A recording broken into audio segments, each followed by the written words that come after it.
और इस वक्त की बड़ी खबर, गणतंत्र दिवस से पहले बड़ी पाकिस्तानी साजिश की जानकारी सामने आ रही है। जम्मू राजौरी सीमा पर घुसपैठ को लेकर अलर्ट है। पाकिस्तान के कुख्यात बैट हमले का अलर्ट जारी किया गया है। हमले के लिए आतंकियों की 3 टीम तैयार है, ये कहा जा रहा है। आतंकियों की 3 टीम को हमले का जिम्मा दिया गया है। तो 26 जनवरी से पहले साजिश का पर्दाफाश हुआ है। ये जानकारी सामने आ रही है कि बड़ी साजिश की गई है। ये बताया जा रहा है कि 19 जनवरी को कोटली से आतंकियों की 3 टीम जम्मू बॉर्डर की ओर रवाना हुई हैं और इनको जिम्मेदारी दी गई है कोई बड़ा ऑपरेशन करने के लिए। आतंकी अबू फियान की पहली टीम अल बद्र को नौशेरा में हमले का जिम्मा दिया गया है। इसके बाद 2 और टीमें हैं। पीओके से रवाना आतंकियों की पहली टीम में 5 से 6 आतंकी शामिल हैं, इसकी खुफिया जानकारी मिली है। लश्कर कमांडर अबू रजा की दूसरी टीम में 5 आतंकी शामिल हैं और ये आतंकी एक बड़ा ऑपरेशन कर सकते हैं। पीओके से रवाना दूसरी टीम अखनूर के छम्ब इलाके में हमले की साजिश कर रही है, ये बताया जा रहा है।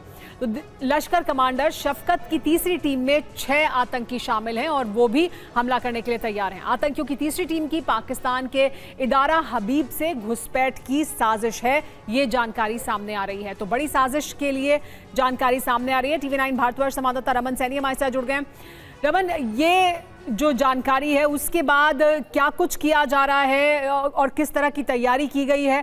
क्योंकि इस तरह हर बार होता है, गणतंत्र दिवस के पहले इस तरह की कोशिश की जाती है। एक बार फिर इस तरह की साजिश को नाकाम करने के लिए क्या तैयारी है?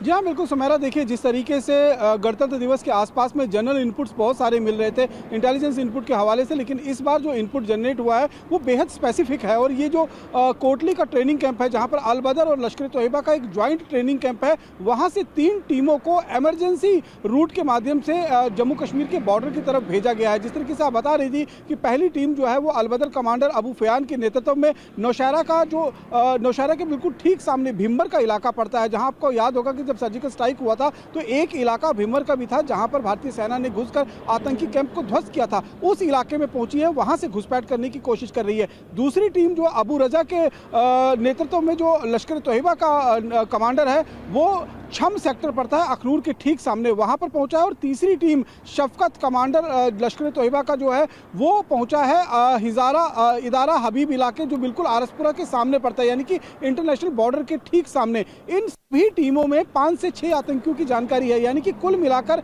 15 से 18 आतंकियों का 3 ग्रुप अलग अलग इलाकों में कोटली के ट्रेनिंग कैंप से निकले हैं। और ये जम्मू कश्मीर की सरहद पर या तो बैट एक्शन को अंजाम देकर भारतीय सेना के जवानों को नुकसान पहुंचाने की चेष्टा करेंगे, कोशिश करेंगे, या फिर घुसपैठ कर गणतंत्र दिवस के आसपास, गणतंत्र दिवस से पहले या फिर गणतंत्र दिवस के आसपास में किसी बड़ी आतंकी वारदात को अंजाम देने की कोशिश कर रहे हैं। जिस तरीके से ISI की बात करें या फिर लश्कर कमांडर की बात करें, उनकी तरफ से स्पष्ट निर्देश दिए गए हैं कि इस बार जम्मू कश्मीर के अंदर जो है खून की होली खेलनी है गणतंत्र दिवस के आसपास में। यही मंशा को लिए हुए ये 3 टीमें जो हैं वो पीओके के कोटली से अलग अलग इलाकों की तरफ पहुंच चुकी हैं। और जो हमारी जानकारी, जो हमारे इंटेलिजेंस सूत्रों से बातचीत हुई है, उन्होंने ये कहा है कि ये तीनों टीमें आरसपुरा, छम और नौशहरा पहुंच चुकी हैं और वहां से अब घुसपैठ करने की कोशिश रहेगी।